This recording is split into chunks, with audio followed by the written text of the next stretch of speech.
Hello, I'm Luke, and welcome to my podcast for learners of English all around the world. This episode is called Technology in Everyday Life, the Choices We Make, Topic Discussion and Vocabulary. And this episode is all about the choices we have to make relating to technology in our everyday lives. It will include loads of vocabulary and will give you the chance not only to listen to me talking about this, but also to practice your speaking on this subject too. Technology is a hugely dominant force in our lives today. More than at any other point in human history, we rely on it for almost everything. Just think about how often you reach for your phone every day. Consider how many of the things we do depend on an internet connection or even just electricity. Our phones have become our constant companions. We live in a world where everything is connected and everything is at our fingertips. Meanwhile, AI is rapidly emerging as the most powerful technology since the invention of the combustion engine and is set to bring profound changes. All of this has brought us incredible benefits, but at what cost? Every interaction we have with technology involves a series of choices.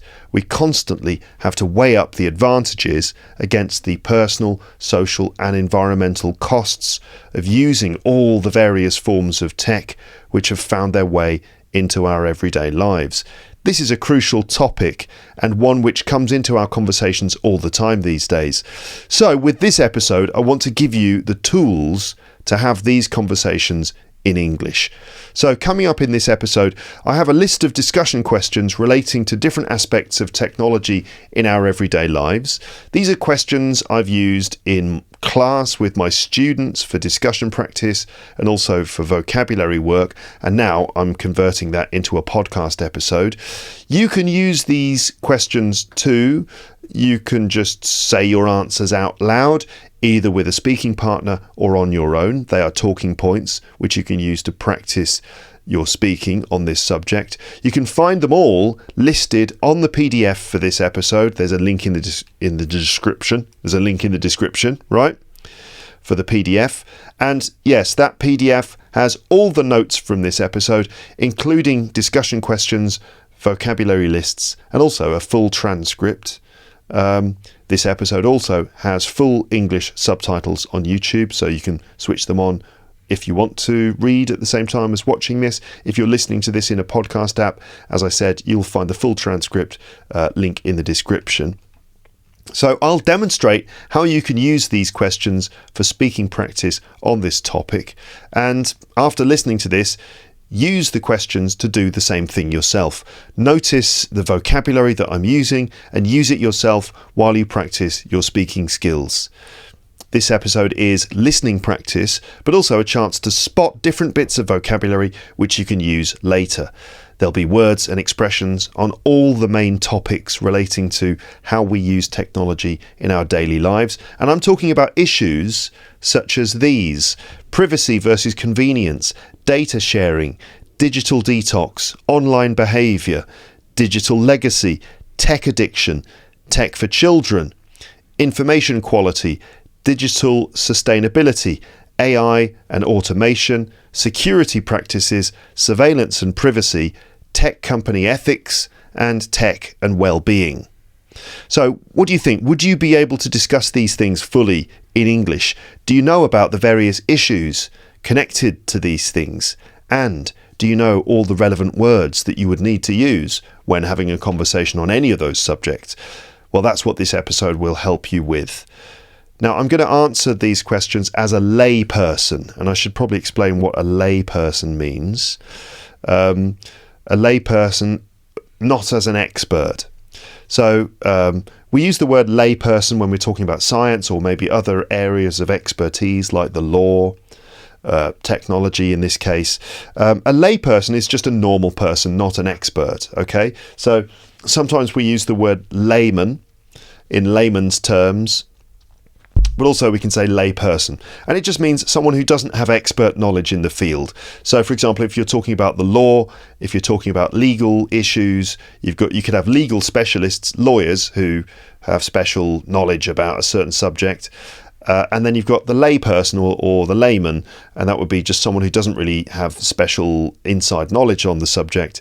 And so it's just kind of like talking in general terms. It's the same thing applies to science. You can talk about scientific subjects in that kind of specialist scientific way, or you can talk about things in a more general way that everyone could understand, even if you don't have specialist knowledge. So that would be in layman's terms, or talking as a lay person. So that's what I'm going to be doing during this episode. I'll be answering those questions, talking about them as a lay person, not someone with expert knowledge. And I'm assuming that you would be discussing these issues from that same position too, unless of course you are an expert. But I'm assuming that most of you listening to this are not sort of a tech expert, but you are someone who obviously lives with technology and lives with all of the effects of it and all of the complex choices that relate to the way we use it, right? But anyway, please don't expect to get the expert answers to these questions. In many cases, there is no perfect answer, in fact.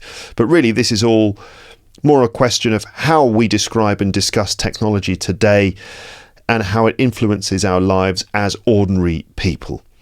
Just before we begin, I need to remind myself to set a 30-minute timer to make sure I stop for some water. So let me do that right now. That timer has started.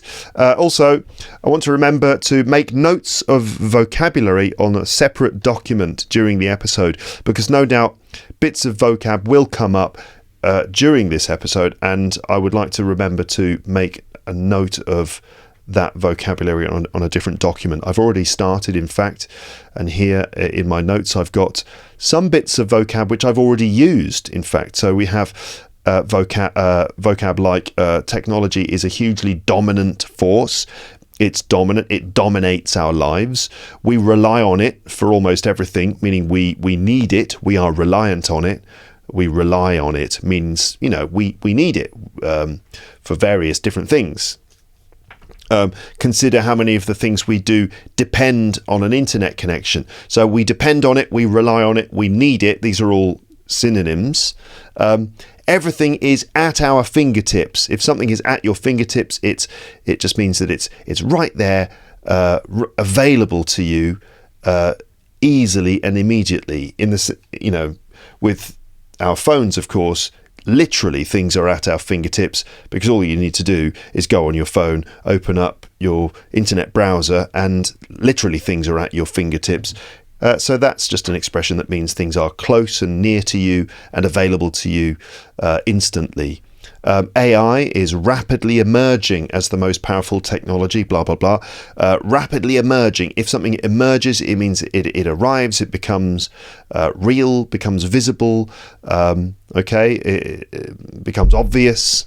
And AI is emerging, meaning it's coming out as, or revealing itself to be, very powerful. It's rapidly emerging, just means it's arriving very quickly. We constantly have to weigh up the advantages against the costs, to weigh something up. You can imagine one of those old-fashioned systems of measuring, let's say, ingredients for making food. You would use scales to weigh something, to measure the weight of it. And we weigh things up, just means that we kind of measure the weight in comparison to each other. So if you put the costs on one side of the scale and the benefits on the other side of the scale, we then weigh up those two things and see which one is greater than the other one, right? Measure their weight in comparison to each other, or basically see the importance, the relative importance of those things. We have to weigh up the advantages against the costs. This is a crucial topic, crucial meaning very important. And yes, I'm going to answer these questions as a lay person, not as an expert, and I've already explained that. So I'm going to try and keep this list of vocab going. There will be other bits of vocab in the document, but anyway, let's continue. I'll be putting a big vocab list at the end of the PDF for this. Right, so let's start with the first topic here, which is privacy versus convenience. And I should probably highlight the pronunciation of the word privacy. So in British English, and I'm from the UK, so I speak British English, we pronounce it privacy, whereas in American English it would be pronounced privacy, which I kind of understand because the other word, the adjective, is private, right? Something is private or public, right? Private is how the adjective is pronounced, and so it makes a bit more sense to pronounce the noun as privacy, but nevertheless in British English we pronounce the noun as privacy and the adjective privacy. So anyway, privacy versus convenience. So again, weighing up these things. In today's hyper-connected world, we constantly weigh the benefits of convenience against the risks to our privacy. So weighing up the benefits of the convenience of being able to use, for example, so many different apps on our phones against the risks of that to our privacy, right? So we're talking about data, really. Signing up for apps, smart home devices like your Amazon Alexa, your smart speaker, signing up for these things or signing up for loyalty programs online often means handing over personal data. This data might improve our experience, making services faster, more personalized, or even cheaper, but it also exposes us to risks like data misuse, targeted advertising, and even identity theft. Targeted advertising is probably the least serious of all these things. It's not that bad, but nevertheless, whenever we sign up for something, whether it's an app or some service, often the trade that we make is that we allow that service to access so much of our data. And this includes, many things. Like, for example, if you're signing up to a smart speaker, now obviously you can talk to that smart speaker and it will, help you do things like browse the internet or play music or listen to the radio or podcast or something. But often there will be small print terms and conditions, which when you read them make you realize that actually, okay, so you're also allowing that smart speaker to collect a lot of information on you, maybe even listen in on your conversations and collect that data, which they say it's being used to provide a service to you. But let's be honest, a lot of the time what these companies are doing is they're taking as much information about you as they possibly can, not just to provide you with a good service, but also so they could package that information and sell it off to third parties, perhaps so that they can target advertising at you more effectively, but maybe for all sorts of other things that we're not completely aware of. So the question is, how much privacy are we willing to sacrifice for convenience? And the questions then to discuss: do you always accept cookies when browsing websites? Do you always read the terms and conditions before clicking I accept? And are there any apps or services which you don't use or don't like because you're concerned about how they use your data? All right, it's pretty big questions. So if I just answer these questions myself as a quote-unquote normal person, this is the sort of thing that you can do too. So I would like you to try and answer those questions yourselves. But anyway, this is how I would answer those things. So do I always accept cookies when browsing websites? Well, this is the thing, isn't it? This is a great example of how often it is a question of convenience. Sometimes when you go on the internet, I don't know if it's the same everywhere in the world, but certainly in Europe, where I live, you have to, websites are obliged to make you choose to accept or not accept cookies. Cookies, I don't know if this is the same word that's used in every language. Cookies are little files which are saved on your computer through your internet browser, and they kind of work in two ways. So the file helps you as a user of a website, for example, it saves certain information about the way you've browsed on that website, which can be convenient. It can help you it remembers certain preferences that you might have. It remembers certain things you've done on that website so that you can easily, for example, stay signed in. Whenever you go to a website, you sign in, you can stay signed in because the cookie remembers who you are, remembers what your information was, so you don't need to sign in again every time. But also, on the other hand, it allows that website or that service to gain certain bits of information about you too.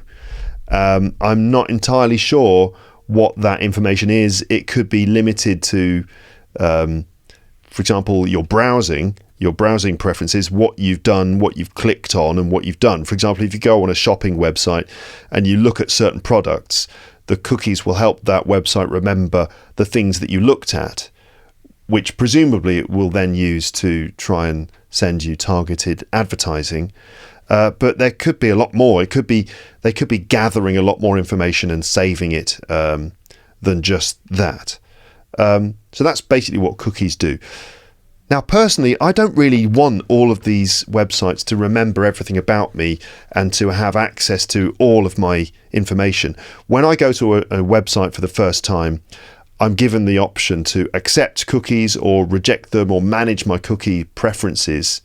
And when you actually manage them, you realize the amount of information you're giving away to a website. But the problem is that, of course, you go to a website, you just want to do something quickly. And so naturally, most of the time, I expect most of us click accept all just to get that thing out of the way so that we can then start using the website to do whatever we were doing, right?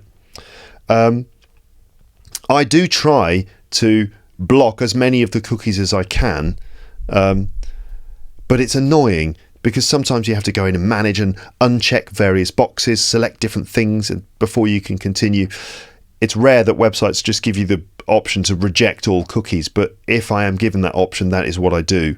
But it's often really annoying and inconvenient, and a lot of the time I'll just accept all, not really wanting to, but I'll do it.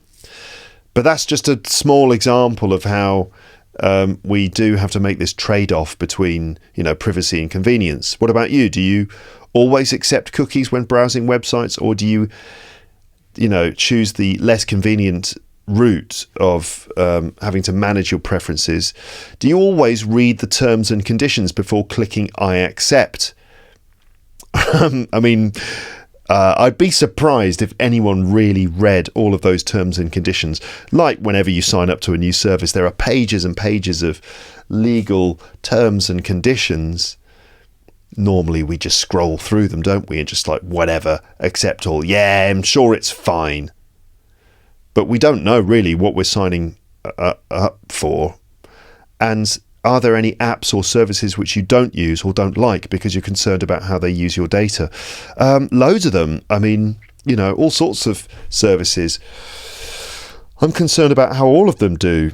But of course, there are controversial issues relating to this, even political issues. Like, for example, we think about the app TikTok, and there have been all sorts of things about that. And it's quite controversial because if I talk about this on my podcast, I've got lots of listeners in different countries where, you might feel it's unfair for me to talk about TikTok as a website, or as an app that I don't want on my phone because of the way that it's going to collect my data and where that data is going to end up, who's going to get that information and who's going to benefit from it, when pretty much any app, any social media app that I have on my phone will be doing the same thing, collecting my data and using it not just to advertise to me, but for whatever reason. And we're talking now about kind of global, even military purposes one day. It's insane, really, when you think about what companies and possibly governments can do when they have access to your device. If you allow them to, they could access not just all the information saved on it, the stuff the websites you've looked at, but also all your emails, all your messages, and the microphone in your camera, and the microphone in your phone, and the camera in your phone. That is possible. It's definitely possible. I don't know to what extent it's actually done, but it certainly is possible that if you can imagine a scenario where we're in a war, a global war, and one one side and the other side, they're finding every way that they possibly can to win the war. A lot of the time that is a question of gathering information in any way that they possibly can for their advantage. If they could access somehow, if they had some access point to your device in your home, in your hand, that could be a huge strategic advantage.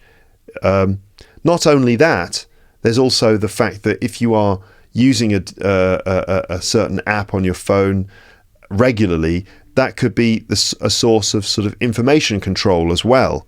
I mean, it's huge, and I'm not saying this one side or the other. I'm sure that every successful social media app has this potential within it.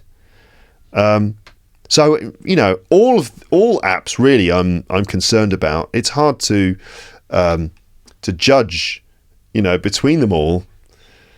It's terrifying even to think about these things, but I think that this is a realistic concern, which is why some countries have banned certain social media apps, because it becomes a kind of a potential threat for various reasons.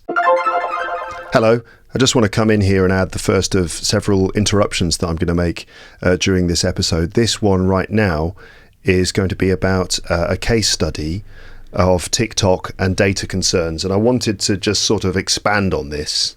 First of all, I do want to be fair and say that I'm just using TikTok as an example here because it has been extensively written about, and a significant number of people have expressed these concerns, so much so that it's perhaps the primary example of a phone app which causes people to worry about their data. But of course, this is largely in the West, of course, because the app is associated with China. And you could probably say the same thing about other similar apps which are based in the USA, for example, from a different perspective. Those apps will, collect a similar amount of data in a similarly intrusive way. So to an extent, they're all doing it, they're all at it. But here is what people have said about TikTok, just as a case in point. And later in this episode, I will give a similar case study about Facebook or Meta, which is, of course, based in the USA. So I got the following information about TikTok by asking Google Gemini, which is, it's essentially a kind of AI-powered search tool for Google.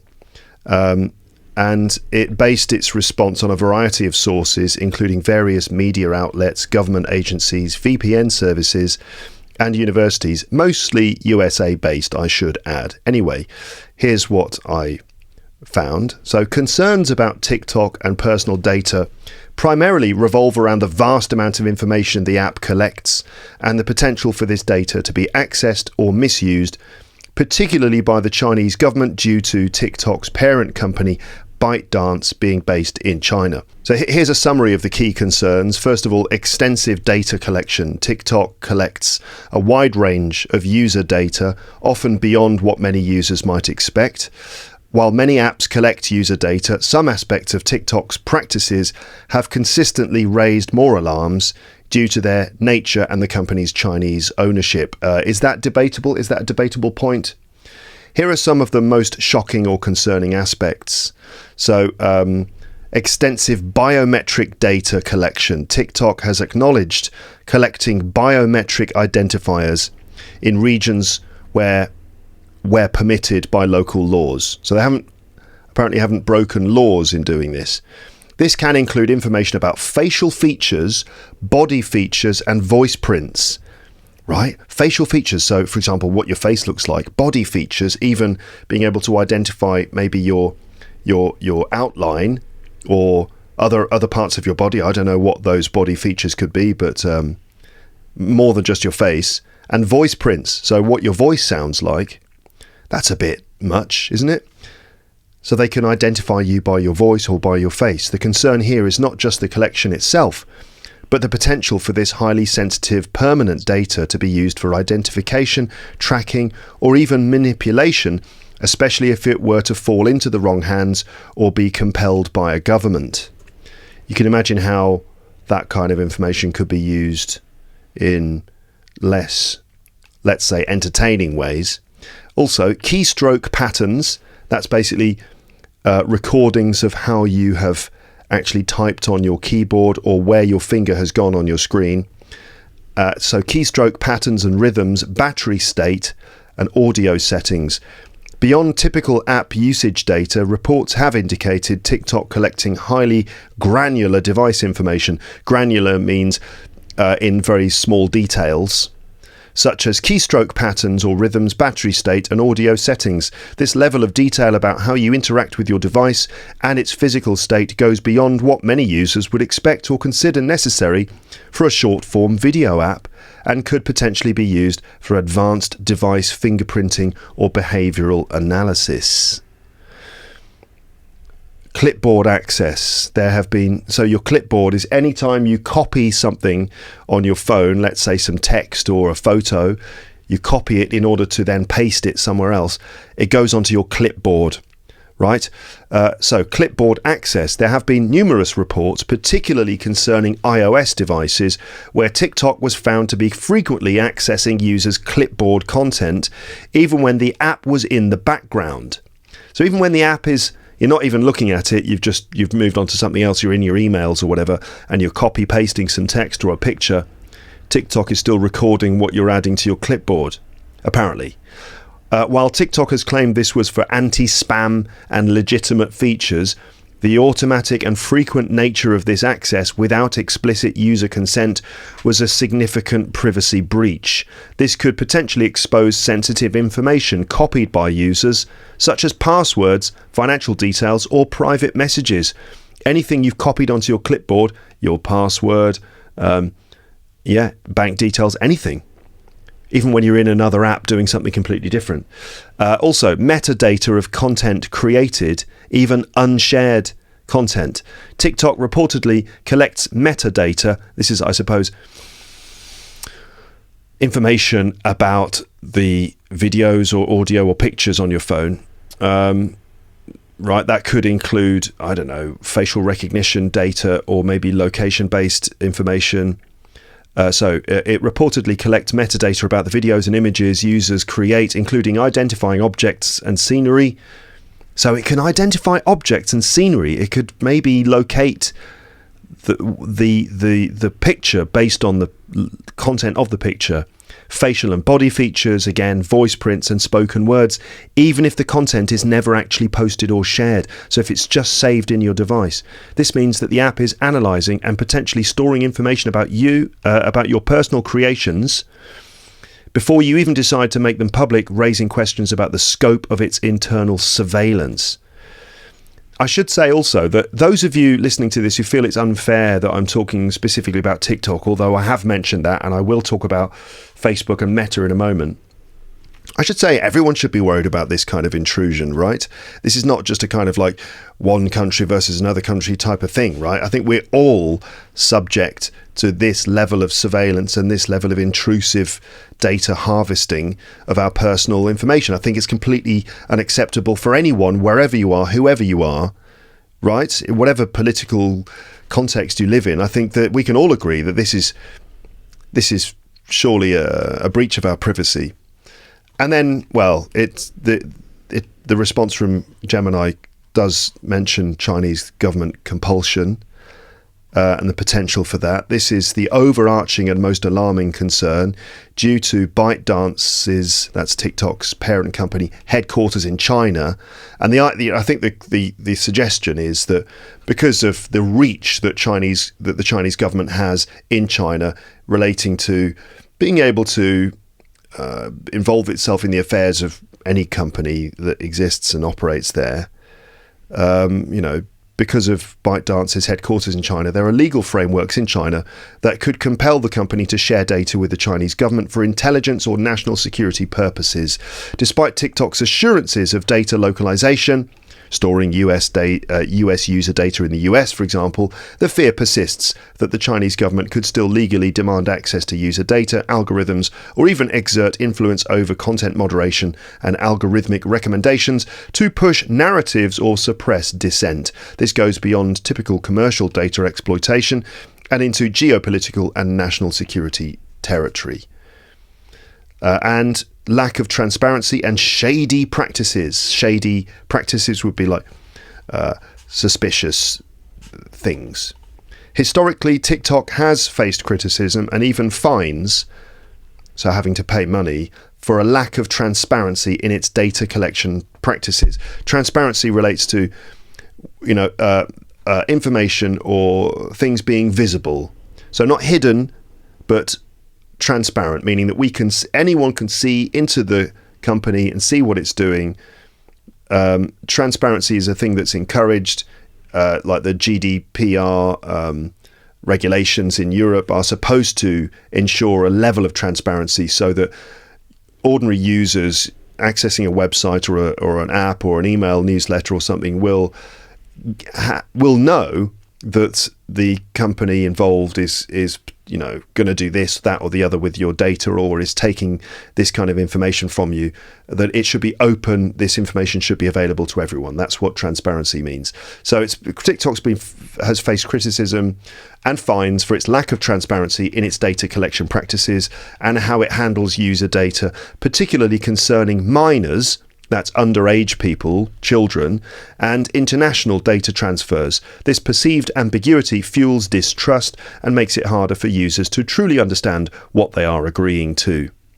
So even when you agree to the terms and conditions which you haven't even read, it might even be unclear exactly what you're agreeing to anyway, even if you did read them. So these aspects combined contribute to the heightened scrutiny. That means the sense that people are looking at TikTok and its practices in more careful detail, examining it, and concerns surrounding TikTok's data collection, differentiating it from many other social media platforms. It should also be said that while TikTok has faced unique scrutiny due to its Chinese ownership and specific data practices, similar concerns about extensive data collection, privacy, and even potential misuse of data are widespread across many popular Western-based apps, particularly social media platforms and those that offer free services. And of course, it's been said before that when a service offers you something free, that's when you realise that you are not necessarily the customer, you are in fact the product. You are the commodity which is being traded. Anyway, so there you go. I don't mean to make this a political issue per se. In fact, as I've said, I think that largely we are all potentially affected by forms of authoritarianism through economic and technological means, regardless of our location or political affiliations. We're all subject to these kinds of things.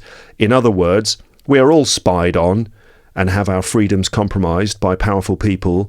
And one of the ways they do it is with a kind of economic and technological supremacy. So there you go. Right, now, anyway, anyone fancy a pint? Right, back to the episode.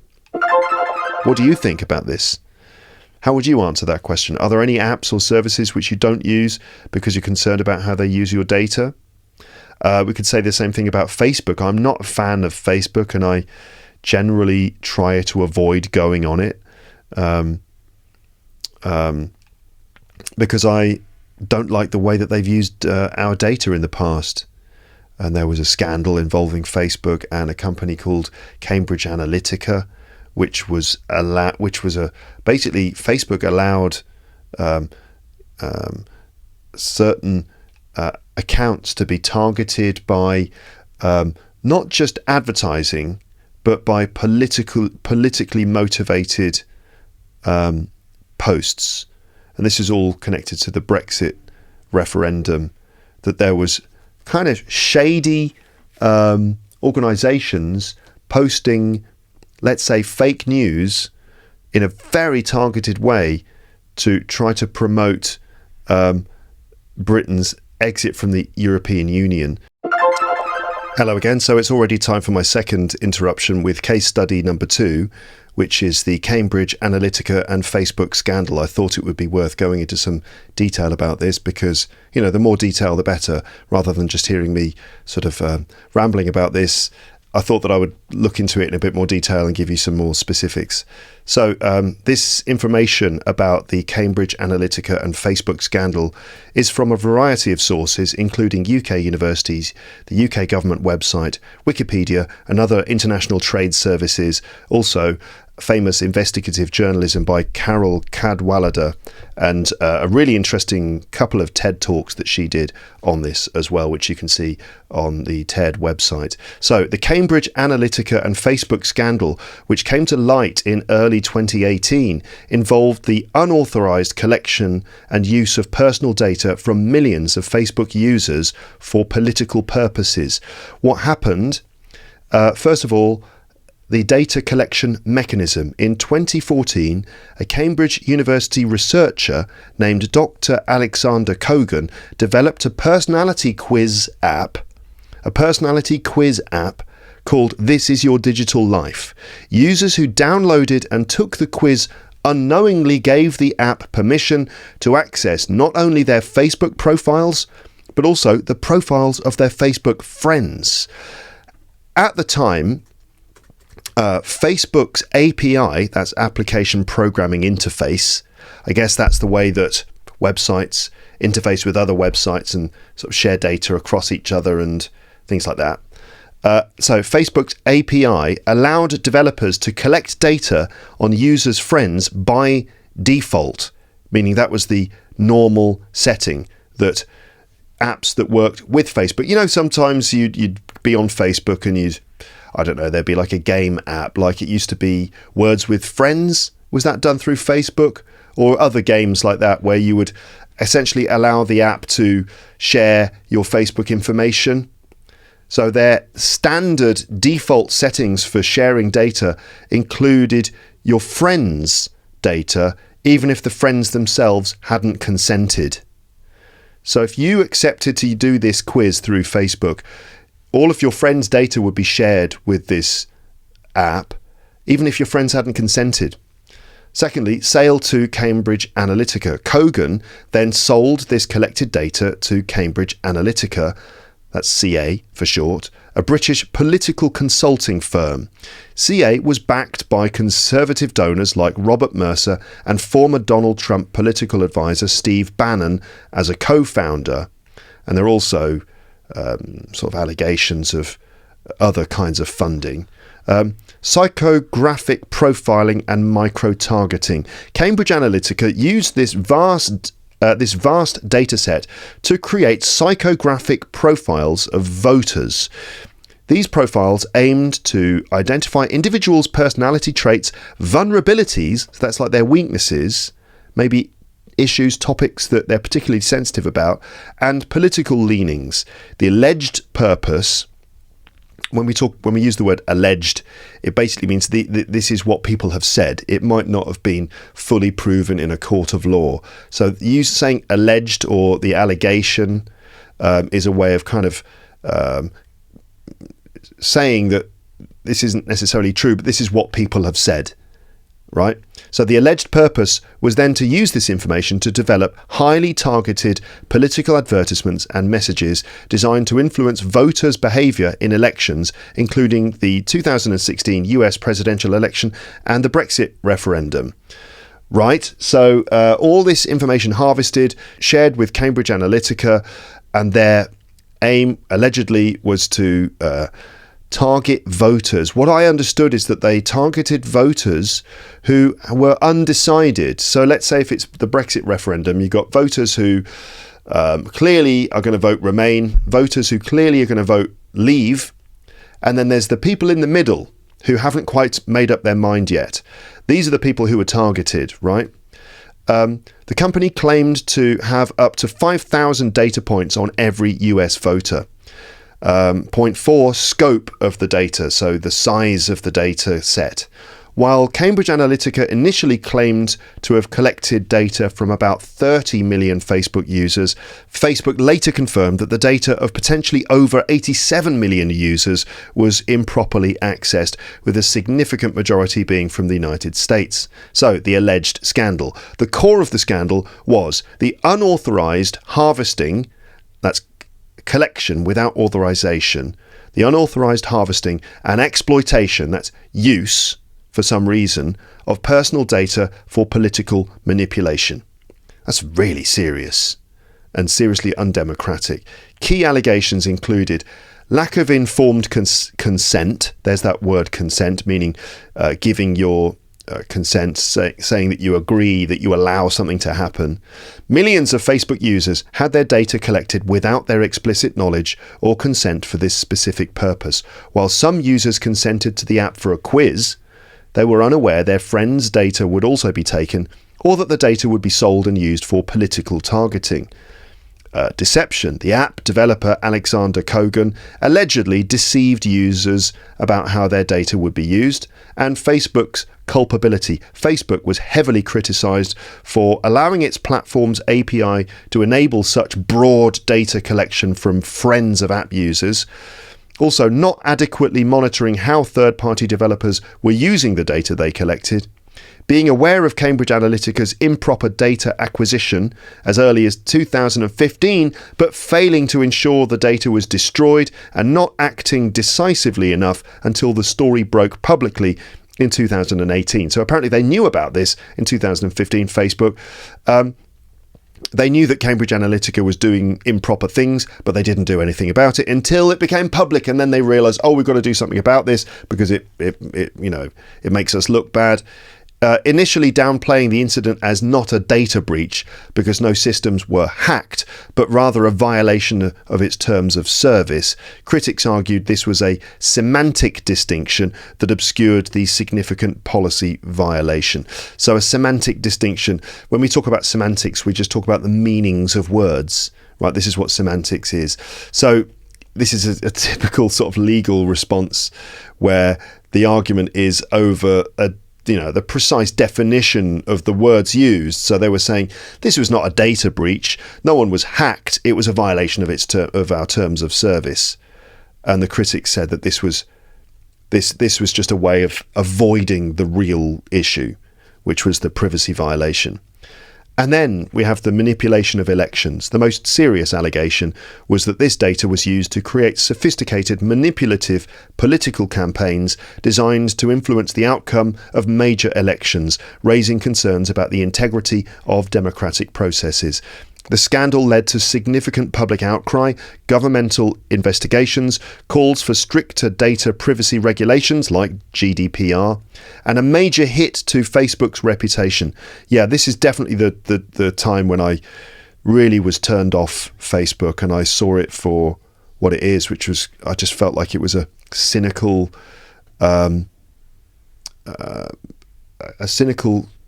site just gathering my data and then potentially manipulating me, and it made me feel unwell. Not only that, but also just the experience of using Facebook these days. I find it bewildering and unnecessarily complex, and almost you can feel like this heavy presence of this algorithm pushing certain accounts towards me and pushing in lots of other content that I really didn't choose to look at. That was the idea with Facebook originally, is that you would choose exactly who you followed and stuff, and the bewildering number of options and privacy settings, which is almost, you feel like it feels like it's intentionally confusing so that you don't really understand how to control it all, and as a result you kind of let it do what it wants to do, which is push certain things at you. And half my friends on Facebook seem to be invisible to me. I don't know why.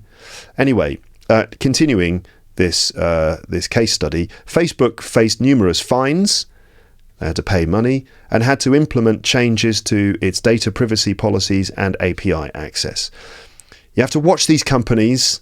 Their main agenda, remember, is to make money, and we are their commodity. They don't necessarily have our best interests at heart, despite the way they present themselves as being this kind of friend-based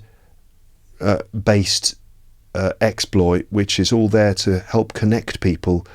That's all just part of their marketing. What they really want to do is use our attention to grow their profits and their influence. So we have to remember that and be careful of what we allow these companies, these are the most powerful organizations in the world. So we have to, keep them in check and see what they're actually doing. Right, that's the end of case study number 2. Back to the episode. So some relevant vocab. We have privacy or privacy in the USA, data security, personal data, all the information about ourselves, a trade-off, right? We have to trade these things off. You have to make a trade-off between personal privacy and convenience. Compromise in this arrangement. We accept a certain level of compromise. That's where you accept perhaps less. You give something away in order to get something you want. This is the nature of a trade-off. You in order to get something, you have to give something away. You have to make compromises, right? Intrusive is an adjective that we could use to describe certain apps or services that go into your personal data and gather information about you. This is quite intrusive. To intrude on your privacy, right? An intruder would be a person who comes into your private space, perhaps to steal something. A robber, maybe, that could be an intruder. Intruders are intrusive. You could say also that, these apps and things are quite intrusive. They go into our personal areas, into our personal zone and take information about us, or at least we kind of give away the information without even realizing it, because we're not really paying attention to all of that stuff. Surveillance is another word. Surveillance relates to being watched, being surveyed, being essentially spied upon for commercial purposes or maybe for political purposes. We're not sure. Anonymity is what we probably should have on the internet. That's where we're able to browse the internet without the internet itself or the organizations on it knowing who we are. Like, for example, if you might go on a forum or a chat room or something and choose to hide your identity. In that case, you would choose anonymity. You'd choose to be anonymous. Examples of that language: there's always a trade-off between privacy and convenience when you use social media. Some apps can feel quite intrusive because they constantly track your personal data. Many people are willing to sacrifice anonymity for convenience, but they may regret it later. What about you? What do you think about those things? Let's move on to the second point. There are 14 of these points, so let's keep moving. So, data sharing. Every time we sign up for a new account, fill in an online form, or even browse a website, we share personal data. Knowing when, how, and with whom to share this data is crucial. The stakes are high because if this information is mishandled through leaks or deliberate misuse, it could lead to fraud, spam, or loss of control over our digital lives. Understanding the fine print and managing our data sharing preferences helps us take control. Now, actually, the discussion questions for this are the same as in the previous topic, so no need to answer them again, but nevertheless, this is quite interesting. Data sharing. Again, this refers to the compromises that we might make when we sign up to various services, that we get the convenience, but we have to hand over, a lot of our personal information. Bits of vocab. The stakes are high because if this information is mishandled, it could be serious, right? So the stakes are high.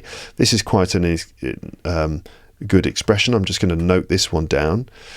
So the stakes are high just means that the potential is very high. The potential for both good and bad outcomes is very high. Right? So if you're dealing with a situation, I guess this comes from gambling. If you've put a lot of money into a card game, right? If you've bet a lot of money in a card game, then the stakes are high. The potential for great wins and great losses is very high. So it's quite serious. If the stakes are low, then it's not that serious because you're not really going to lose very much. You're not really going to win very much. It's not that serious. So the stakes are high in this kind of situation because there is actually quite a high potential for the misuse or mishandling of your personal information in a variety of ways. I mentioned some of the more paranoid ways a bit earlier. But we've got other things that could be done with your data. First of all, there's simply spam, right? which we all know about. This is just an annoying aspect of modern life that, thankfully most of us now have email filters that filter out the spam. And if you ever look into your spam folder, you can see that your internet account is probably filtering out dozens of spam emails every hour. There's just so much spam from companies trying to advertise to us, people trying to steal our information. It seems that our personal data is like this extremely valuable commodity these days that everyone is desperate to get hold of. We really do live in the data age, I guess, because it's our data that everybody wants, that everyone wants to buy and sell for whatever reason. The more data these organizations have, the more powerful they are. But anyway, so the stakes are high. Giving away our data could lead to us getting a lot of spam, which is just annoying. It could lead to fraud, which is a kind of crime. Maybe this could be things like identity theft or other forms of information-based crime. Fraud can be all sorts of different things. It could be essentially, lying about information in order to get some sort of advantage. It could just mean taking your bank details and finding ways to steal your money, or loss of control over our digital lives. So this would be, for example, losing access to our social media accounts, losing our identity theft, people essentially taking our identities and using them. And, you think about scammers. These are people or organizations who make it their work. They're criminals. They make it their work to try to find ways to get into maybe your bank account, find ways to get money from you by tricking you, by scamming you. So the stakes are high in this situation because, the potential problems that could be caused by the misuse of our data it can be quite serious. Information can be mishandled, meaning, if it's mishandled, if it's not kept private, if it's not kept secure, if it's lost or maybe sold, it could be lost through leaks. An information leak is where information gets out. Originally, a leak would be when maybe water comes out of a pipe in your home. If you've got a water leak, it means maybe there's a hole in one of the pipes in your house and water is coming out of the hole and it's dripping through the ceiling. Oh no, we've got a leak. But these days we often talk about information leaks. For example, very sensitive government information being given accidentally or maybe on purpose to a newspaper or to another government. That is an information leak. Or personal information can be leaked. Companies like your email provider have a company like that would have millions of recordings of people's data, and that data might be leaked for various reasons. We every now and then you get an email from some company saying we've had a data breach or a data leak, means that you've got to change your password because blah blah blah. Understanding the fine print and managing our data sharing preferences helps us take control. So they're the same questions as before, but we've got words like data breach or leak, third parties. So if you sign up to Facebook and you think it's just between me and Facebook, well, Facebook might actually share your information with a third party. This is another organization, another company. So that's what we mean when we say third parties, other companies, secondary to the ones that we initially are dealing with. Consent is basically giving your agreement for certain things to happen. For example, we talk about cookie consent. Do you consent to cookies from this website? Basically, do you say, yes, I agree, yes, that's okay? That means giving your consent. If you consent for something to happen, means you agree and accept. You said yes, you allow it to happen. Terms and conditions, I think we understand.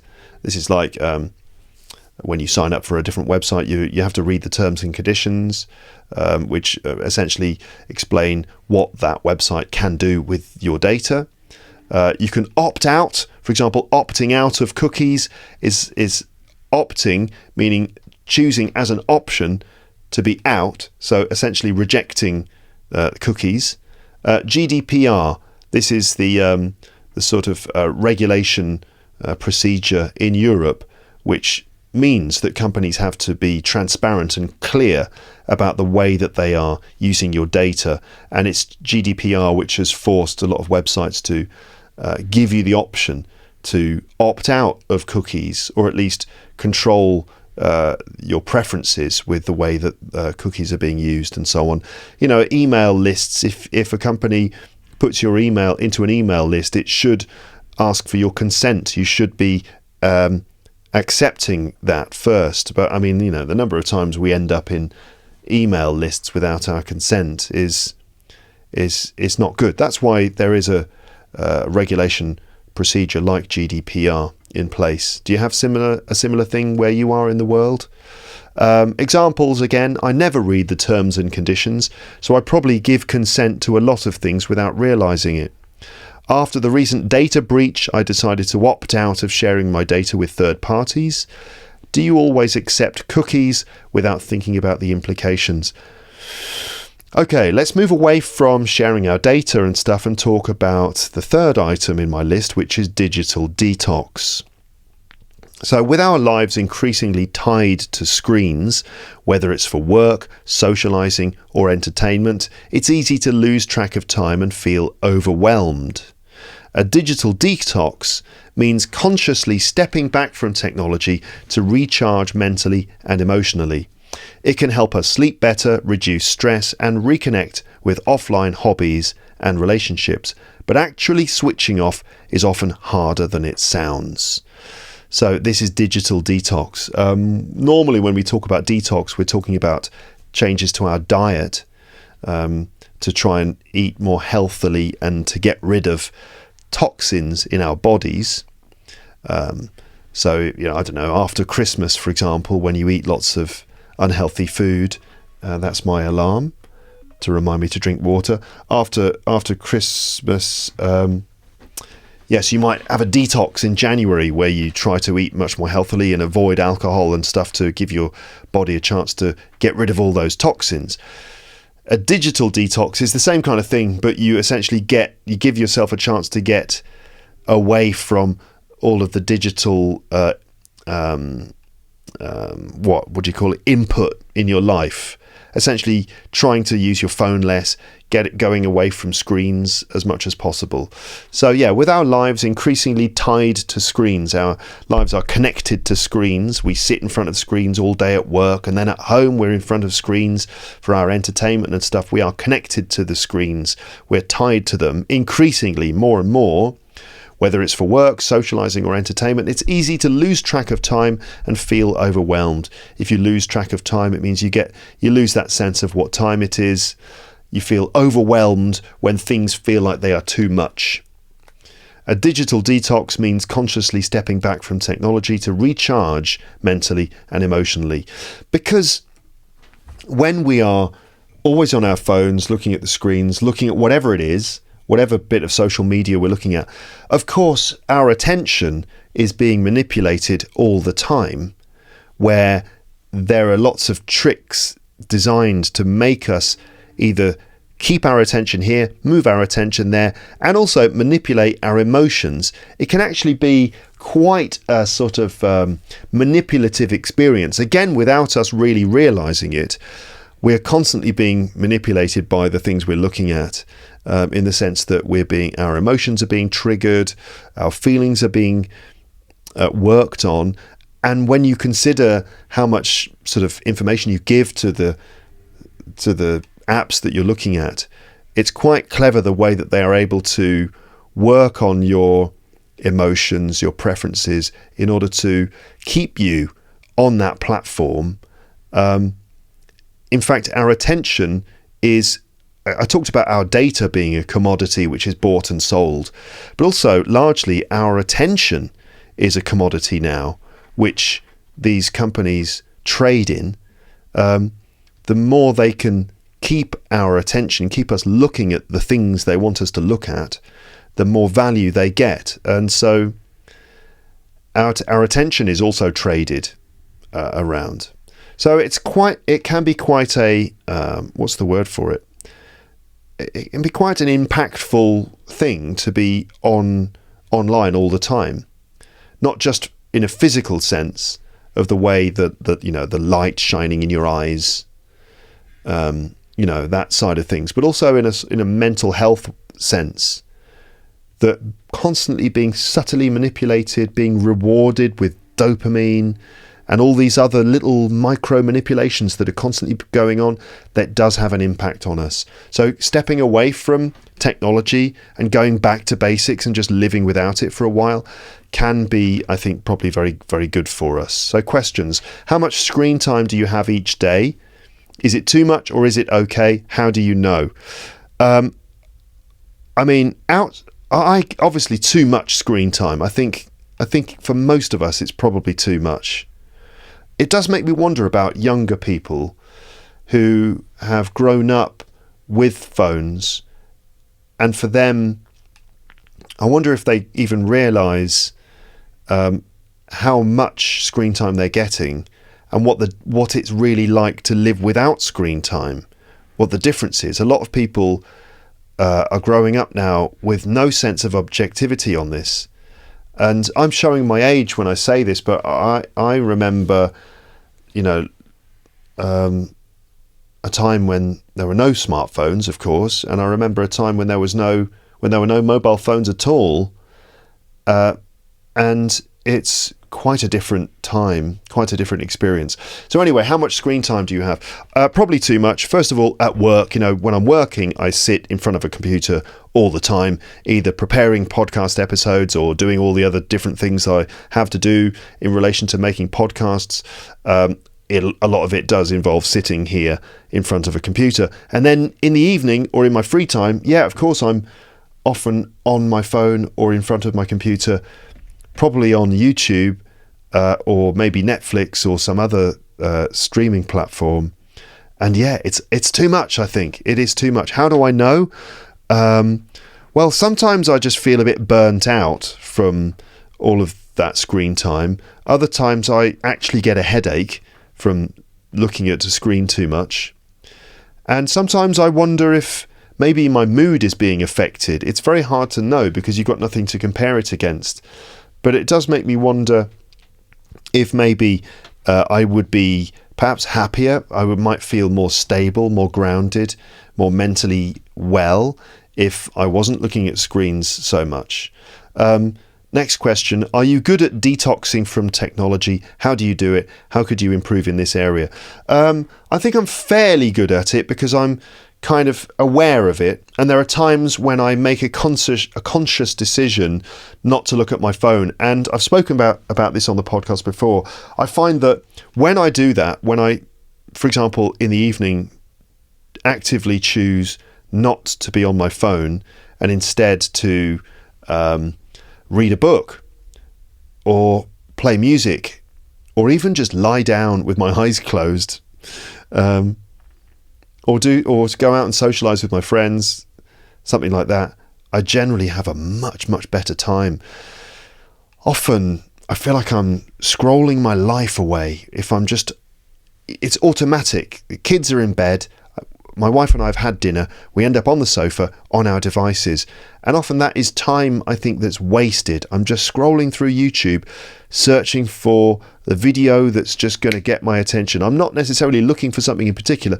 I'm just letting YouTube choose for me, just waiting to find the thing that's going to catch my attention. And it's a sort of mindless state to be in. I do feel generally happier when I put the phone down, get a book and just read from the page. It's a much more wholesome feeling, and I think I probably get better sleep as a result. I think I could do that a lot more, and I often dream about doing that a lot more.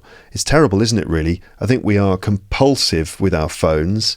We just automatically reach for our phones because perhaps we are caught up in a cycle of reward, being rewarded with little. It's quite addictive. using your phone, it's quite addictive. The reason it's addictive is because the people who make these devices and the software on them, they know exactly what they're doing. They know exactly how to keep you engaged and how to reward you with little satisfying hits of dopamine.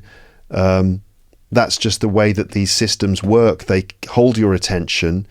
They never let you get bored because there's always some new little bit of stimulation going on. And you see this more and more with like short form content, which is designed to make sure you never get bored because something new is only a swipe away. And other little tricks, like for example, I publish on YouTube, and I use the YouTube Studio. In the YouTube Studio, there's the creator dashboard. And in that dashboard, you actually have a little leaderboard of your 10 most recent episodes that you've uploaded. And if your most recent episode is number 1 in the list, meaning it's getting more views than the other previous 10, that's what you want. That's definitely what you're always looking for.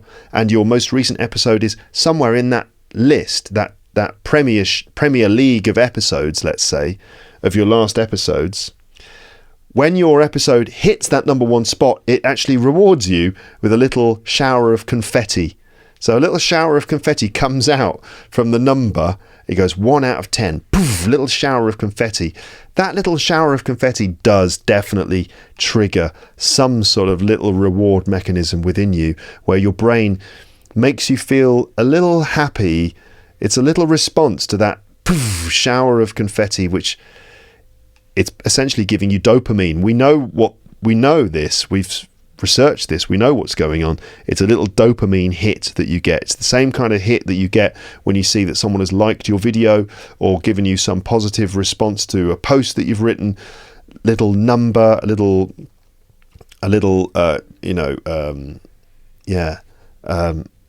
what's the word for it? Confetti, that's it. A little confetti explosion. And as a result, it's quite addictive. You end up looking for that. You're always searching for that little feeling without even realizing it. It's not necessarily conscious for you, but it's just something you're always reaching for your phone, looking for that little moment of stimulation. I think that I could probably detox from technology a lot more. It would probably be better for me, I guess. Some relevant vocab for this. Screen time, we know, to unplug. So you plug in your phone. If your battery is running out, if your battery is dying, you need to plug it in, right? Could you plug in my phone? And to disconnect would be to unplug.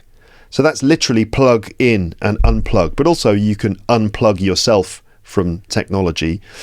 Mindfulness, this is just that sense of being aware of yourself, aware of what you're doing and aware of how you're feeling in every moment. It's a good way to try to keep yourself grounded so that you don't end up in kind of, let's say, unhealthy behavior if you're always staying attentive to what you're doing and how it's feeling. FOMO, have you heard of this? Fear of missing out. This is one of those perhaps things that keeps us engaged with our technology, with our apps, with our social media, because we've got this sense that we don't want to feel that we're missing out on stuff that's happening. This is why we're often scrolling through different forms of social media, because we are aware that there is a whole world of stuff going on that we feel we can't miss out on. This is the fear of missing out. It's a thing that drives us to stay connected. And then self-discipline. This is just having the self-control to, for example, disconnect, unplug, and not worry about all that stuff. For example, I try to unplug from all devices after 9 p.m. to reduce my screen time. Turning off notifications is a simple way to create boundaries. Boundaries, these are like lines that you would draw to create limits for certain things. For example, if you want to limit the influence that your phone is having, the way it's accessing your personal life, you might set a boundary. For example, making sure that you have all push notifications turned off on your phone so that it's not crossing over into your personal sphere too much. Practicing mindfulness helps me resist FOMO when I see everyone posting holiday photos, for example. Okay, moving on to number 4. Oh, I needed to drink water. Let's have a water break then before item 4, which is all about online behaviour, the way we behave and the way other people behave online. Drink of water first. Here we go. I'm wondering if I'm going to get through all 14 items in this list. I'm trying to go quite quickly, but I think this might have to be a 2-part episode because it's getting on for an hour. It's been 45 minutes and I'm only on the 4th item out of 14. This might be a double episode. You can let me know what you think. So number 4 though is online behaviour. The internet gives us an enormous platform to express ourselves, but it also means we have a responsibility to behave ethically. From spreading kindness to avoiding harmful activities like trolling or cyberbullying, our digital actions have real-world consequences. How we conduct ourselves online not only affects others, but also shapes our own reputations. So, the internet gives us an enormous platform to express ourselves. Yes, it's a space where we can express our thoughts, feelings, opinions, but it means we have a responsibility to behave ethically. We have to remember that our actions have consequences, and that although there is this kind of filter again of the internet, we sort of they say that the internet connects us, brings us all closer together, but to an extent the internet separates us as well, where you could be on your own in your room, or I don't know, sitting on your toilet on social media. You read someone's post and you don't feel that connection. It's not as if you are in the same room sharing the same space as that person, and as a result you might write something that you would never say to that person face to face. You might do something that would be unthinkable, that would be so hurtful and so rude, but because you essentially feel a lot of distance, and because you feel like the social conventions are not the same on the internet, and because you feel that there are no repercussions, like if you said something rude to someone in a room, they might be able to even touch you, hurt you physically, or at least respond to you, or you'd have to live with that person in that room at that moment after having said it. It would be awkward. Whereas on social media, you can just kind of like respond without even thinking and never even have to worry about it ever again. So to an extent, the internet divides us, it separates us, and takes away a certain kind of human closeness that perhaps is really an important factor in making sure that we treat each other in an appropriate way, and that we don't hurt each other. So we always have to remember that we have a responsibility to behave ethically and morally, from spreading kindness to avoiding harmful activities like trolling. I think you probably know what trolling is. It's essentially kind of like being rude to people online just for the hell of it often. Cyberbullying is even worse than trolling. This is where you are essentially harassing or abusing people online, and it can be immensely hurtful. Our digital actions have real world consequences. Okay, so some questions. Have you ever seen examples of abusive online behaviour? And does social media sometimes make you feel bad? Yeah, I mean, I've seen lots of examples of essentially people just being really mean and nasty online. Twitter, or X as it should be called, you see so much of that kind of thing, where maybe even just someone fairly innocently does something online and they just get completely abused for it, for whatever reason. And there's the phenomenon of social shaming, right? Public shaming, which is where, someone does something or says something, maybe they shouldn't have said it, might have been a bit stupid, but they just get countless responses from people being abusive and nasty, not just criticisms, not just sort of diplomatically worded criticisms, but straight up abuse. And, you wonder how that sort of thing happens. I suppose it's because there aren't really many other opportunities for this sort of thing to occur. In the real world, it's rare that you can get so many people in a huge crowd, all essentially criticising or abusing one person all at the same time. It's almost sort of physically impossible unless you're all in a big room together and that one person is standing up on the stage and everyone is shouting abuse at them and throwing tomatoes at them. But it's quite difficult and rare for that physical situation to happen, whereas online it's incredibly easy.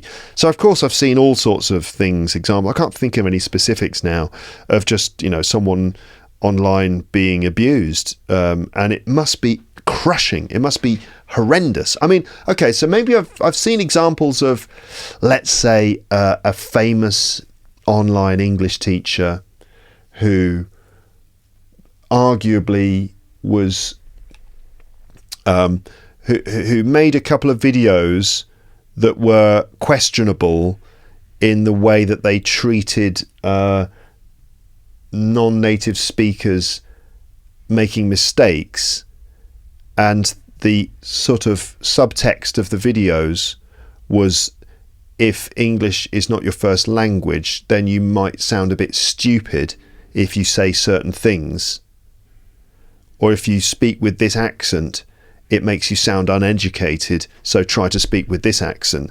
The subtext being that maybe a bit clumsily sort of perpetuating certain what's the word for it, prejudices against non-native speakers, right? Like native speakerism being perpetuated by an English teacher on YouTube, and then another English teacher comes in and publicly criticises them on their channel, and even suggests that their followers should go and criticise the other teacher and make their life a misery. That kind of thing is almost encouraged by the internet. They call it YouTube drama.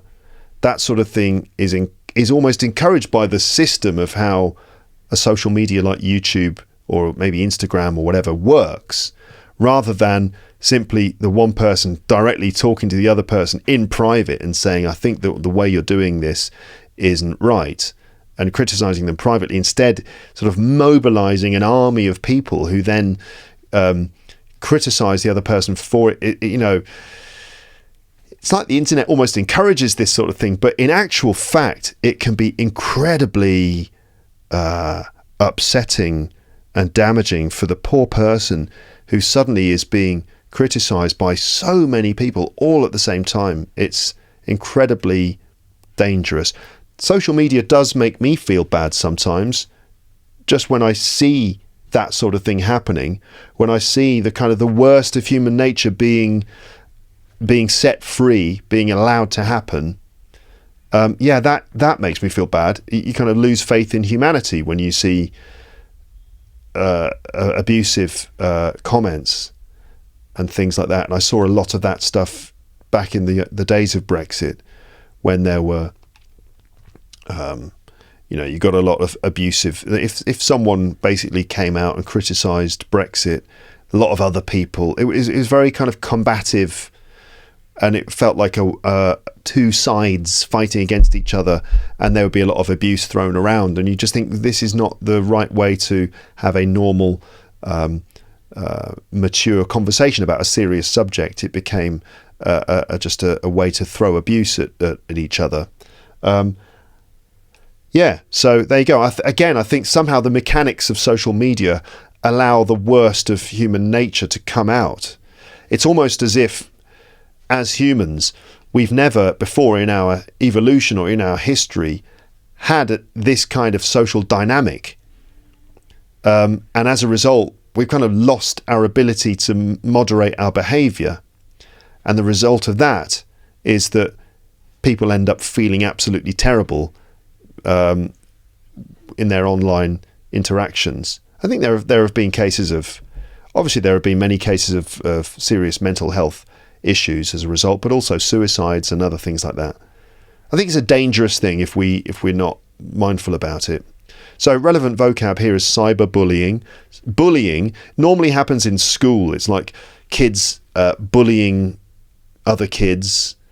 Like you get a bully who picks on other children, either physically abusing them or mentally abusing them, harassing them.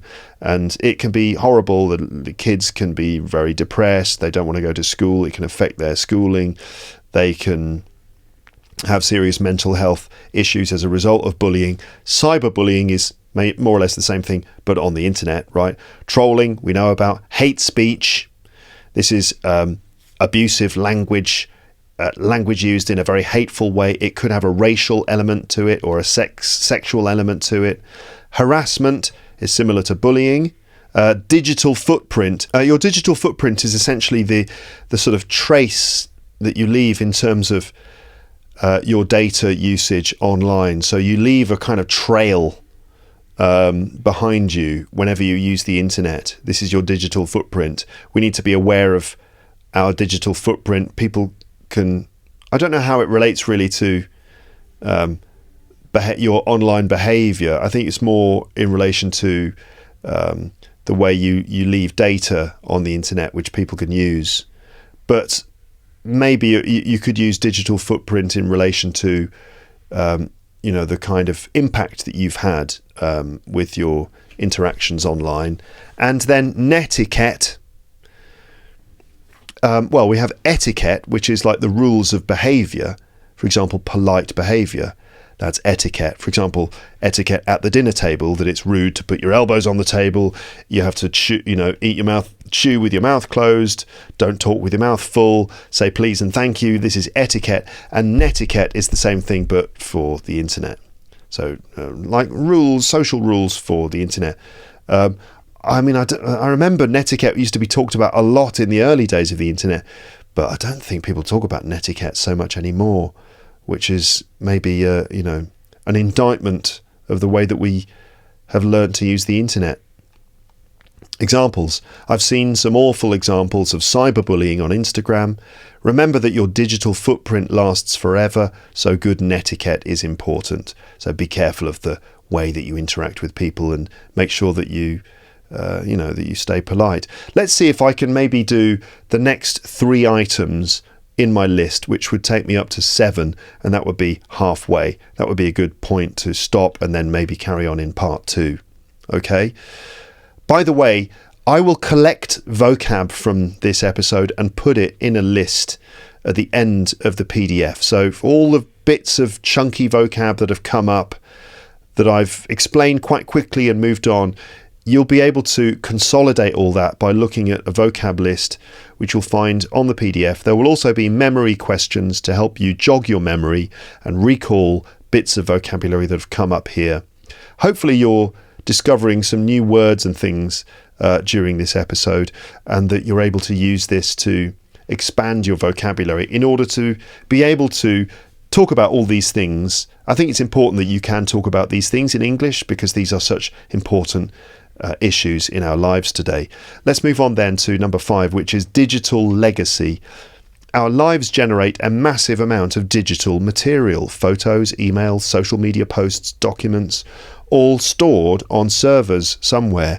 But what happens to this digital legacy when we die or when we can no longer manage it ourselves? Planning for your digital assets means ensuring important memories are preserved, accounts are secured, and private information doesn't fall into the wrong hands. So, do you keep a lot of things in the cloud? So photos, documents, music, personal data. Why and why not? Which cloud service do you use? Do you use iCloud, Google Drive, Dropbox, or something else? And why do you use that particular service? I do keep a lot of things in the cloud. When you think about digital legacy and all of the data that we all leave behind, so this is not so much an issue of privacy, but more simply a case of the sheer volume of stuff that we all generate in our lives. It all has to be saved in the cloud, I suppose. That's generally the way it's done these days. And we have to think about how we keep that secure. But also, that all gets saved on servers. That does actually occupy physical space. Those servers have to be maintained. They have to be cooled with water. They do require a lot of energy to keep running, which is it's not great, is it, that we're all filling up the world with our data. But yeah, I keep things in the cloud. I mean, I've got iCloud because I use Apple products. I've also got Google Drive. Those are probably the main cloud storage systems that I use. Which cloud service? Yeah, there you go. Why do I use that particular service? Well, I use iCloud just because it's convenient as an Apple user, and you automatically get given a certain amount of storage.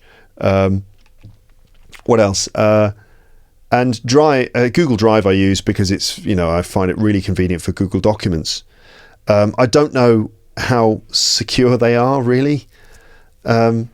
Anyway, relevant vocab, we talk about cloud storage, backup, making a backup of your data, digital inheritance. I suppose this relates to, where does that data go when you die, and do you pass it on to your loved ones? That's inheritance means the things that are given probably to your children when you die. That's your inheritance. And normally we associate that with things like property, money, possessions, right? Your inheritance, the things you inherit from your parents probably. But then digital inheritance would be all the things that you pass on in the digital world. Two-factor authentication is just a system to keep things more secure. When you sign into your Google Drive account, you need 2 ways to get in. You enter your password, but then you also have to receive an activation code on your phone or something like that. This is just like a security measure. We call it two-factor authentication. Encryption relates to, often like cloud services will not only store your data but encrypt it, meaning they will kind of make the data, I don't know what they do, how they encrypt it, but I'm sure that I've got people listening to this who work in this area, but something is done to the data so that it's kind of scrambled, and it can only be unscrambled by the person who has full access to the account, which means that the data is protected. It can't just be leaked that easily because it's been locked and encoded in a certain way. And archives are just like stores of old things. Like you have archives of old works of art, for example, or archives of Luke's English podcast episodes, or archives of all your old photos and things like that. Managing your photos is a bit of a nightmare, isn't it? I don't know if you're an iPhone user, but that's a real pain in the neck, I have to say. And you kind of think, what are Apple doing? Are they doing that on purpose? Because managing your photos, the problem is that your phone gets filled up with photos. We all get that annoying moment where your phone slows down and you realise that it's full. The storage on your phone is full and it's largely photos, and you think, well, all these photos are in the cloud, right? So if I just delete them from my phone, they're still in the cloud, in my iCloud, so everything's fine. But the thing is, I've never worked out how to stop this happening. If you delete photos on your phone, they also get deleted from the cloud, which seems to be that's the opposite of what the point should be. You should be able to just back them up into the cloud and then delete them from your phone. But no, it's like it's all connected. So when you delete them on your phone, you also end up deleting them from the cloud. So I don't understand how this happens. And as a result, you end up having to get a new phone. Oh, I don't know. It's really confusing. Can you explain that to me? Anyway, examples. I use cloud storage to keep a backup of all my family photos. So a backup, that's a noun. A backup, notice the stress is on the word back. So that's a backup. The verb is to back something up. And in the phrasal verb, it's up, which is stressed. And this is true with lots of these examples of phrasal verbs and their noun equivalents, right? To back something up and to make a backup, all right? In fact, I did a whole premium series all about this subject, phrasal verbs and their noun equivalents. I think it's P66, P65, is it? Premium listeners, you can confirm. But if you want to get a whole series about phrasal verbs and their noun equivalents, check out LEP Premium. Have you ever thought about your digital inheritance? What happens to your accounts after you're gone? This is actually a really important thing. Personally, I do sometimes wonder about my digital inheritance, especially with my podcast stuff. I think if I died, right, what I would like someone to be able to publish at least one post or one episode to say, oh yeah, by the way, sorry you haven't had any podcasts for a while, it's just that Luke died. That will need to happen at some point. It's something worth thinking about, isn't it? And also, we've probably all had that experience of, sadly, like one of our friends dying, but their social media accounts are still alive, which is quite a disturbing phenomenon. In fact, quite a good plot line for a horror movie, where someone has died and it's very sad, and you notice their social media account is still active, and then one day you get a message from that person. Ooh, good idea for a horror film. And the message is like, "How are you?" And like, what? I thought you were dead. No, I'm not dead. What? In fact, I'm standing outside your window, and they're right there at the window. Using encryption and two-factor authentication makes your digital legacy safer. Yeah. Number 6, tech addiction. From endless social media feeds to the dopamine hit of a new notification, technology is designed to keep us hooked. While tech can make life easier and more entertaining, it's also easy to slip into compulsive patterns. That's nice. There have been other bits of vocab which I can add to my list, but that's quite a good one. I'll come back to that in a second. Being aware of the signs of tech addiction helps us regain control and use technology in healthier ways. So to slip into compulsive patterns, compulsive means doing things without really thinking them through fully. So if you are a compulsive person, you kind of just do things without really thinking about it. And we are quite compulsive. I think most of us are probably quite compulsive with our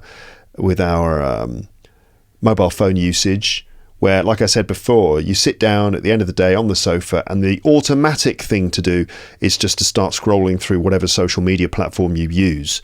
And that's quite compulsive. You're not really thinking about it. You just end up doing it. Like, I do find myself doing that. I'll pick up my phone in order to check the weather, and I'm on some social media before I know it, and I'm down a rabbit hole, and then I go, oh, never mind that, put my phone down, and then I'm like, what was I doing? Oh yeah, I was checking the weather, and I pick my phone up again. So we are quite compulsive. It's easy to slip into compulsive patterns. To slip in means start doing those things without really intending to. In the same way that you would slip if you're walking on ice, you would slip. You can slip into a pattern of behaviour, meaning you just kind of accidentally start doing that without intending to. So tech addiction. Okay. So do you know any examples of tech addiction? Yeah, I mean, like the most well-known ones are things like, well, people just getting addicted to social media, spending unhealthy amounts of time on it, gaming as well, people spending hours and hours and hours playing certain games, online games especially, to the point where it becomes unhealthy. And addiction, I think, is defined by any habit which, first of all, is probably unhealthy, but also any habit where you lose that sense of control over when you do it and don't do it. So any habit that becomes compulsive, where you lose a sense of like when you can control, you just feel you have to do it, or you can't control when you want to do it.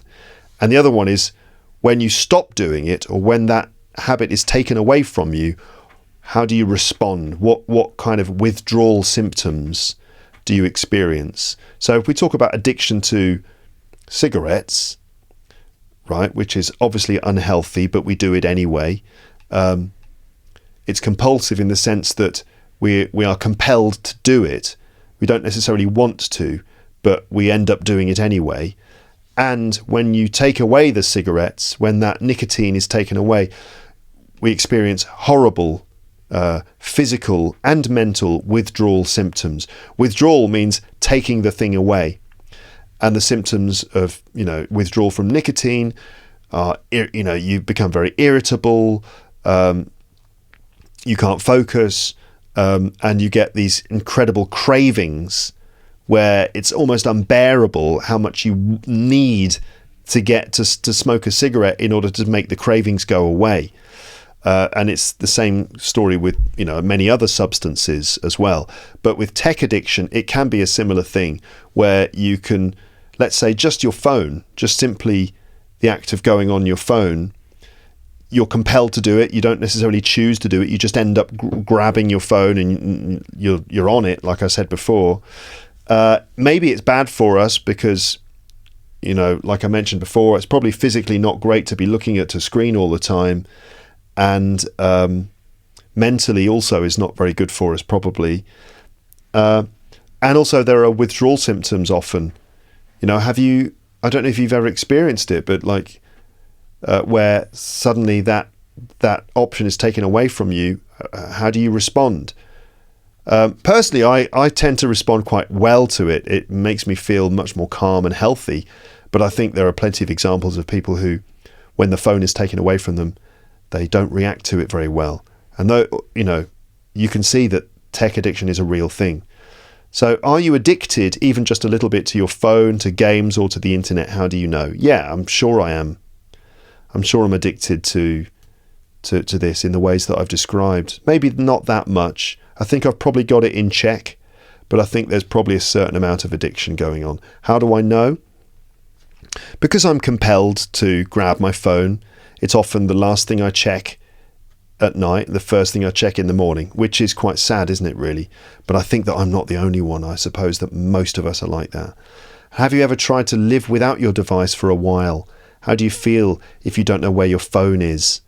Like my wife and I often talk about this. We say we should not have our phones in the bedroom. We should keep the phone somewhere else. We talk about this like it's a big life decision.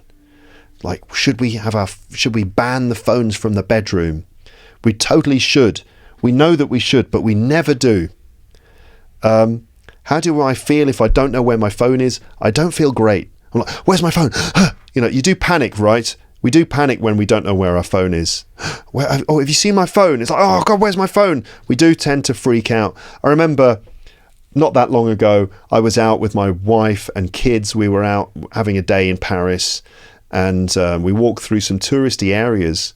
I had several layers of clothing on because it was not hot. This is near the end of winter, I think it was.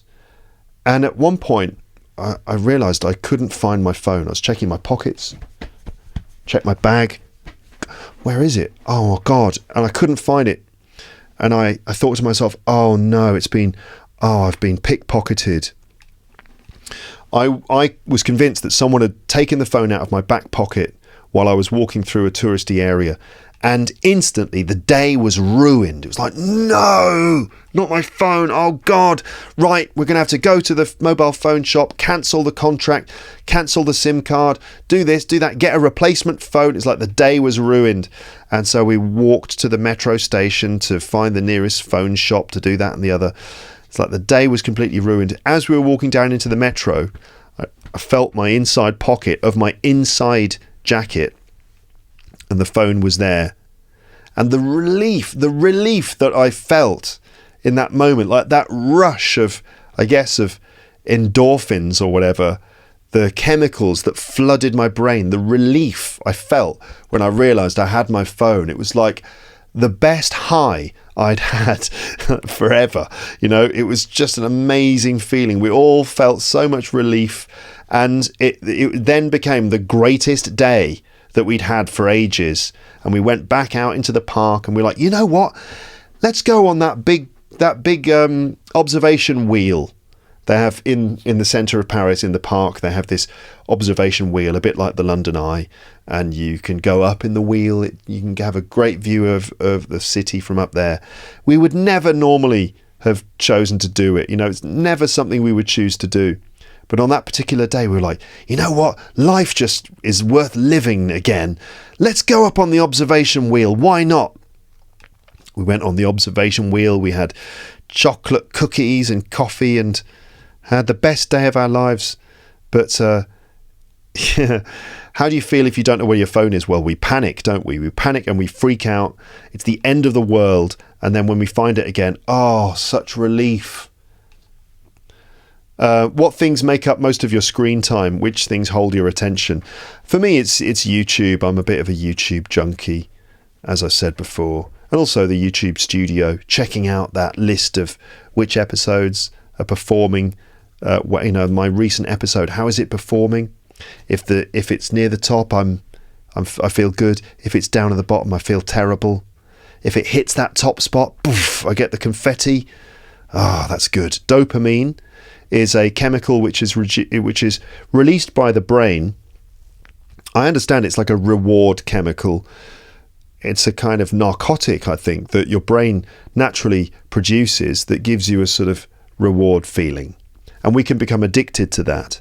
And certain stimulus causes our brain to release dopamine, which is, I suppose, how we end up being addicted to things on the internet. Compulsive, I've talked about. Scrolling, that's like going through things on the screen, making the screen go down or making the screen go up, which is what we do when we're on social media. We scroll through different posts or videos or photos. Binge watching is when we watch content online for a long period of time. For example, if you start watching a Netflix series at 10 p.m. and it's so fascinating and brilliant that you end up binge watching the whole series, you stay up until 3 o'clock in the morning binge watching the show. That's watching a lot of stuff in one sitting, let's say. We also have binge drinking. This is where people go out and drink lots of alcoholic drinks in one go, which is very unhealthy. And binge eating, that's where you might, eat lots of stuff, lots of unhealthy, like you've bought some ice cream and there's ice cream in the fridge. You might eat the whole tub of ice cream in one evening. That's binging on ice cream, also unhealthy. Withdrawal, I've talked about, that's where something is taken away from you, like whether it's cigarettes, alcohol, or access to your phone. A habit loop, that's where a loop is a thing that goes round and round, and we can end up in a habit loop where we go in this cycle of reward, requiring that reward, getting it again and going back and round and again.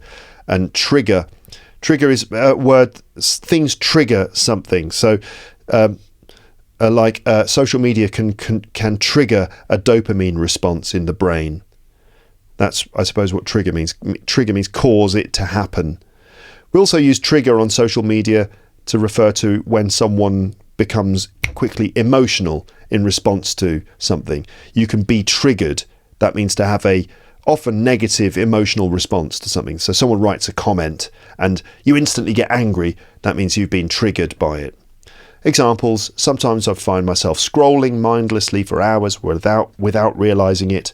When I try to cut back, I actually feel withdrawal symptoms like restlessness. That's where you can't rest or relax. Notifications can act as a trigger. Ping, pulling you into a habit loop of checking your phone. I mentioned before, like, you want to check the weather. I want to check the weather. I look at my phone. Oh, there's a notification. Check the notification. Then you end up in a rabbit hole on a certain social media, and then you're like, oh, never mind. Put your phone down. And then, oh yeah, the weather, and you're back in, and then you're in that same habit loop. The initial trigger was maybe a notification that you received that made you look at your phone. So those are those things. Let's move on then to item 7, which is the last item in part 1 here. And I'm assuming I'm going to do part 2. We will see. So number 7, tech for children. Today's children grow up surrounded by technology, often knowing how to swipe a tablet before they can read. This opens up huge opportunities for learning and connection, but also creates challenges around screen time, online safety and social development. Parents must decide how much access is healthy and how to protect their kids online. So questions: what do you think of the advantages and disadvantages of letting children have mobile phones? Do you know any examples of children who have phones or access to the internet, and how do the parents manage it? So one thing I should say is, I'm a parent. I've got a daughter who's 7 and I've got a son who's now 2. It was his birthday not long ago. And this is something I think about all the time. And my wife and I both agree that we don't really want our kids to have phones until, we want to leave it as late as possible. And this is based on information that we've read about the impact that phones can have on kids. And it's not just that they are sensitive and that they, it's not necessarily safe, but it's also because I've read reports about how mobile phones have caused a sort of mental health crisis among young people. Maybe that it's unrelated, I don't know, but you can see in the data the introduction of mobile phones and a spike in instances of bad mental health among young people, and they happen around about the same time. And it seems that the more kids have phones, the more mental health issues they have to deal with. Maybe it's not causation, maybe one thing doesn't cause the other, but it's a pretty interesting correlation in any case. And so, I'm really concerned that phones are not good for kids, and certainly social media and kids is not really a very good idea. I think it's not very healthy for children's brains to be exposed to the sort of subtle manipulation which happens with a lot of apps on phones, and also the comparison culture which happens where kids look at images of people. We think about images of the body, attitudes that are spread. Children are very susceptible to social pressure, and to an extent, social media applications, that is their currency. It is social pressure. I think it's perhaps dangerous for kids to be exposed to that kind of thing at a young age. It affects their mental development in the same way that, you don't want your kids to be perhaps messing with drugs that will affect the way their brains work, or other habits that might seriously affect the way their brains work. You don't necessarily want them to be using phones that are manipulating, triggering their minds. But that's not to say there are only disadvantages of letting children have mobile phones. Of course, there are advantages. You think about the fact that it means that us parents will be able to be in touch with the children and they will be in touch with us. So that is convenient and possibly safe, that it gives them a way to contact us if they're away from the house, And also letting kids use phones, tablets, computers is obviously really important to help them develop digital literacy so that they can use confidently, comfortably all these devices which are so important in our lives. If the kids never use phones or computers, they will grow up and they won't know how to use them. And obviously it's really important in the professional world to be able to do that. So there's that. I know a couple of examples of kids who have phones or access to the internet. I know I've got parents at the school who I know who have kids who are a bit older, and they allow them to have phones, but the phones have restricted internet access. So like flip phones, going back to the old-fashioned phones they're not smartphones. So the kids can make calls, they can send SMS, text messages. They might have limited access to WhatsApp, perhaps. But essentially it's a numeric keypad, like in the old days, when we all had Nokia or Sony Ericsson phones. They had numeric keyboards, so you have to text by tapping the numbers a few times to create the letters, and there's no internet access. So that potentially allows the kids to have a certain amount of connectivity without exposing them to the dangers of the internet. So there's that.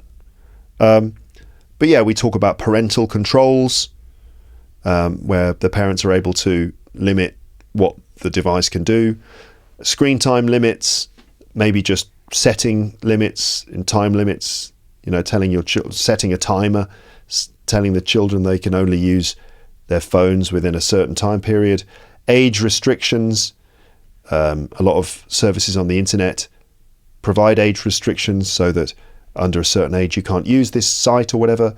Cyber safety is obviously a really important thing, because of course there are online predators who might try to groom children on social media. Grooming essentially means working on a child or a person and trying to manipulate their behaviour in order to then allow something else to happen. For example, you get online predators who will talk to children, maybe pretending to be other children, and they will be talking to them in a way that's like persuasive, maybe preparing them in a way to then allow them to manipulate them, to allow them to meet in the real world where abuse might happen. This is known as grooming. Obviously a huge concern. Digital literacy I talked about, and online predators I mentioned just now. Many parents use parental controls to enforce screen time limits. Teaching digital literacy helps kids understand what's safe online. Unfortunately, the internet can expose children to online predators if they are not careful. It's a bit of a dark ending to this section, but that's where we're going to end, I guess, what will be part 1 of this. As I said before, you will find on the PDF a full vocab list of bits of vocab that have come up during the episode, including the things I added on my list there. Although I didn't add that many during the episode, I ended up just sort of like focusing on talking and making my points clear. But I did explain a few things. I'll put them all in the list. So you'll find a full vocab list for this episode. You'll also find memory recall questions, little questions to help you actually recall the vocab which has come up, which is a really important step. It's something I always do in premium episodes to help you not only understand, notice, identify, know the meanings of words and phrases, but to be able to actually come up with them yourself, which is a really important step in you remembering, learning, and then later using new vocab yourself. Let me know your comments. You can answer any of the questions you've heard me talk about in this episode. Let me know if you'd like to see part 2. I mean, I might actually have already recorded part 2 by the time I upload part 1. We'll see how we go. But hopefully you would be interested in getting part 2 of this too. Hopefully you genuinely learned some new bits of vocab for these subjects, and that having listened to this episode and hopefully worked with the PDF a bit, you'll be in a much better position to have conversations on these subjects in English. But yes, use all those questions yourselves. Answer the questions yourselves. Don't feel like you have to give expert answers. Just give your own answers about your own lives and see if you can use some of the language that's come up. Okay? I think this is a chance for you to genuinely learn some very important vocab and to really expand your range of English for this subject. Imagine next time you have to actually talk about this subject. It's the sort of thing that could come up in a Cambridge exam like IELTS, but just generally in conversation. Hopefully after using this episode, you'll be in a much better position to have a good, solid, meaningful and expressive conversation on this subject. Okay, leave your comments in the comments section. I'm always curious to get your responses, but for this episode, right here, right now, that is the end. Have a lovely morning, afternoon, evening, or night, wherever you are out there in podcast land. Take care, look after yourselves and each other, and I will speak to you in the next one. But for now, it's just time to say goodbye. Bye. Bye. Bye. Bye.